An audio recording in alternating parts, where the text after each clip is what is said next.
তো hello guys, চলে এসেছি আবার একটা নতুন ব্লগ নিয়ে। তো আজকে আমি যাচ্ছি তারাপীঠে। নিশ্চয়ই থাম্বনেল দেখে বুঝতেই পেরেছো যে আমি তারাপীঠে যাচ্ছি। তো তারই কিছু মুহূর্ত তোমাদেরকে শেয়ার করব। তো আমি এখন বাড়ি থেকে বেরিয়ে গেছি, স্টেশন পৌঁছে গেছি। আর স্টেশনে দেখো কত ভিড়। ওটাই বলছিলাম দিদিকে যে আমি যখনই কোথাও যাই আমরা তখনই স্টেশনে এত ভিড় থাকে, অন্য সময় এত থাকে না। তো যাই হোক, স্টেশনে একটু দাঁড়িয়ে ভিডিও করে নিচ্ছিলাম। তো গাইস, তোমরা বলো আমাকে কেমন লাগছে। তো এবার ট্রেন ঢুকছে, চলো ট্রেনে চাপা যাক। ট্রেনে চেপে এত ভিড়, কিছু বলারই নেই গাইস। তো ট্রেন থেকে নেমে পড়লাম এবার। তো গাইস দেখতে পাচ্ছ ট্রেনে অনেক ভিড় ছিল, ট্রেন থেকে নেমে গেলাম। স্টেশনে বসে আছি, যাবো। অনেক ভিড় দেখবে। তো ট্রেনে এত ভিড় ছিল, বসারই জায়গা পাইনি। তো স্টেশনে একটু বসে নিলাম। তারপর দেখো কত ভিড়। হ্যাঁ বুঝতে পারছো না হয়তো তোমরা। ওভারব্রিজের ওই সাইডে দেখো, বুঝতে পারবে, কারণ আমি নেমে একটু রেস্ট করেছি, তারপর ভিডিওটা করেছি, ততক্ষণ না মানুষজন চলে গেছিলো। তো ট্রেন থেকে নেমে একটু মা ফোন করে নিচ্ছিল, অর্থাৎ যাদের পৈতেতে মানে তারাপীঠ যাচ্ছি, আসল উদ্দেশ্য হলো একটা ভাইয়ের পৈতেতে। তো মা তার বাড়ির লোককে ফোন করে নিচ্ছিল সেখানে যাব বলে। তো চলো যাওয়া যাক।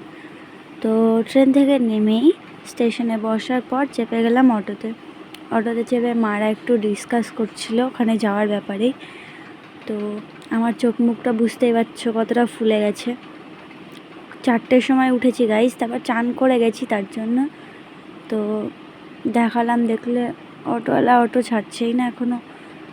যাই হোক, দেখা যাক। তো খুব গরম লাগছিলো, তাই ড্রেসটা চেঞ্জ করে নিলাম। এবার দেখো অটো ছেড়ে দিল, আমরা যাচ্ছি এখন। তো দেখতে থাকো। অটোতেও সেরকমই ভিড় ছিল, খুব চাপাচাপি করে বসতে হয়েছে। তো এই দেখো আমার দিদিকে, আর ওই সাইডে রয়েছে আমার মা। দিদি তো খুব লজ্জা পাচ্ছিল ব্লগে আসার পর, আর মাও দেখছিল যে আমি কি করছি। এটা মা অতটা বুঝতে পারেনি। তো যাই হোক, দিদি কেমন লজ্জা পাচ্ছে দেখো, ওকে দেখে আমারই হাসি লাগছিল। তো যাই হোক, আমরা এখন বাইরেটায় আছি তারাপীঠের, এখনও ভিতরে ঢুকিনি। বাইরের ভিউটা তোমাদেরকে দেখালাম জাস্ট। তো এখন দাঁড়িয়েছি কারণ ভাইয়ের পরিবারের সবাই আসবে, তারপর তাদের সাথে একসাথে যাব। তো আমরা ভাবলাম যে কিছু খেয়ে নেব। তো তার কিছুক্ষণের মধ্যে মা ফোন করে বলছে তারাও চলে এসেছে, তাদের হোটেল থেকে বেরিয়ে গেছে। তো আমরা আর কিছু খাওয়া হলো না, সকালে জাস্ট চা খেয়ে বেরিয়েছি, এখনও পর্যন্ত কিছু খাইনি। তো দেখো কেমন ভিড়, একে তো খাইনি, তারপর এত ভিড়, আর ভালো লাগছিল না। তো যাই হোক, আমি ভিডিও ক্লিপ নিচ্ছিলাম আর সবাই আমাকে দেখছিলো, তাই কেমন হাসি লাগছিল নিজেরই। যাই হোক, মাও হাসছিল তাই দেখে, দিদিও বলছিল দেখ সবাই তোকে দেখছে। যাই হোক, তাতে আমার কোনো যায় আসে না। আমরা এবার ভিতরে ঢুকবো। তো ওরা আসছে বললো, এখন আসছেনি, আসুক দিয়ে যাবো, একসাথেই যাবো। দেখা যাক কখন আসে। তো তোমরা দেখতে থাকো কত কি করি না করি। তো এবার আমরা ভিতরে ঢুকছি, দেখো কত দোকানপাট। ওটাই বলছিলাম দিদিকে, তারাপীঠে এই দোকানগুলোই হলো সবথেকে ফেমাস। পরপর এত দোকান দেখে ভালো লাগে সত্যি। তারাপীঠে এই জিনিসগুলো খুব সুন্দর, কত সুন্দর ঠাকুরের মূর্তি। আমি তো ভেবেছিলাম কিছু নেব, তো ট্রেনের জন্য আর আমাদের লাস্টে নেওয়া হলো না, তাড়াতাড়ি করে যেতে হলো। যাই হোক, এখন ভিতরে ঢুকছি, দেখো কেমন ভিড়। তো এখানে অনেক সেলিব্রিটি মানুষদেরকে দেখলাম, পাশ দিয়ে চলে গেল, তাদের সাথে কোনো ভিডিও কি ছবি তোলা হলো না, কারণ আমরা ব্যস্ত ছিলাম পৈতের ওখানে। তো দেখছো আমার পিছনে কত সুন্দর সুন্দর দোকান সব, এত ভালো লাগে এগুলো দেখতে। তো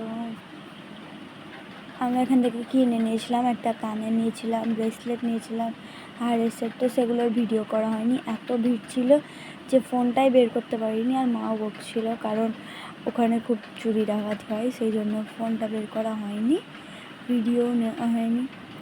তো যাই হোক, দেখো আমি বকতে বকতে এখন ভিতরে যাচ্ছি। সবাই আমাকে দেখছিল হাঁ করে, ওটা আমি বারবার বলছিলাম। যাই হোক তাড়াতাড়ি করে গেলাম। তো যাচ্ছি, দেখো আমার দিদিও চলে আসছে পিছন থেকে। ও তো শুধু লজ্জা পেয়ে যাচ্ছে, যদিও অত লাজুক না, তাও শুধু লজ্জা পেয়ে যাচ্ছিল।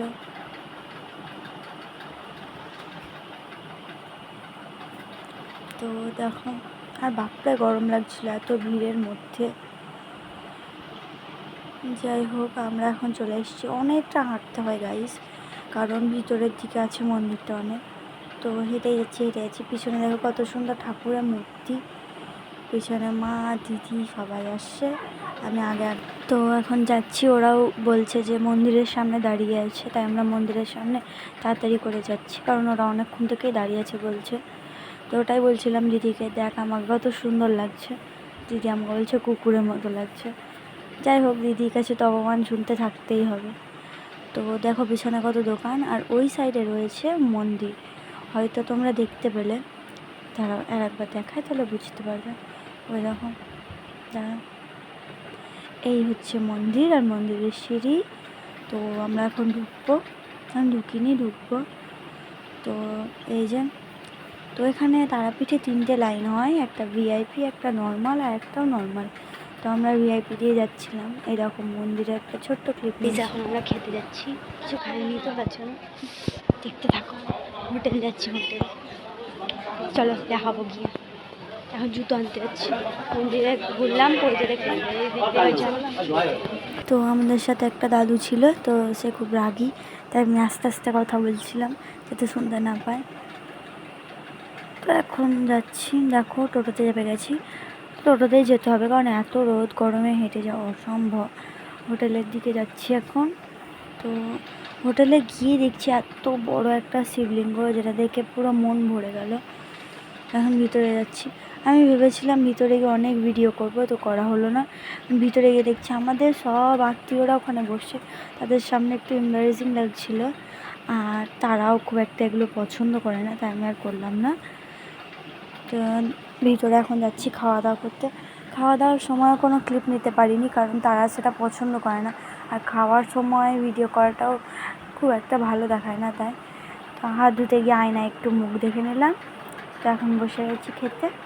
তো এখন যেহেতু ব্রেকফাস্ট টাইম, তাই পুরি খেয়েছি আর ঘুগনি আর একটা মিষ্টি, এখন আপাতত এটাই খেয়েছি। তো খাওয়া দাওয়া করে আমরা আমাদের নেক্সট লোকেশন হচ্ছে তারাপীঠ মন্দির। আবার যাব, ভাইরা ওখানেই আছে। তো ওখানকারও কোনো ভিডিও নিতে পারিনি, কেননা ওখানে একটা সিরিয়াস পুজো চলছে, সেখানে ভিডিও করাটা আমার মনে হয়নি ঠিক হবে, এর জন্য আমি ভিডিও করিনি। তো দেখতে পাচ্ছ আমার অবস্থা, সত্যি খুব শরীর খারাপ করছিল, কারণ 4টের সময় উঠেছি। তার আগের দিন রামনবমীর জন্য আরও তাড়াতাড়ি উঠতে হয়েছে। পরপর ঘুম থেকে উঠে এখন শরীর ভালো লাগছে না। যাই হোক, খাওয়া দাওয়া হলো, এখন তারাপীঠ মন্দিরের উদ্দেশ্যে যাব আমরা, এখনও যাইনি, ওটাই বলছি না, চলে যাই। তো এই হচ্ছে আমাদের হোটেলটা, দেখার ভিতরটা।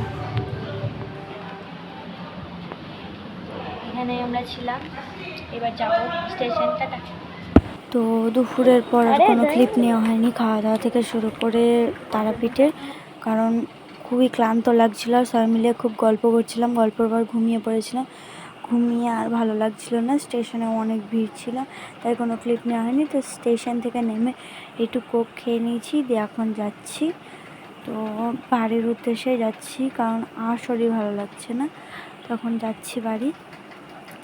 তো দেখো, তো গাইজ বাড়ি এসে আর শরীর চলছিল না, তাও কষ্ট করে এই ক্লিপটা নিলাম, কারণ ফিনিশিং দিতে হবে ব্লগটা, তার জন্য করলাম।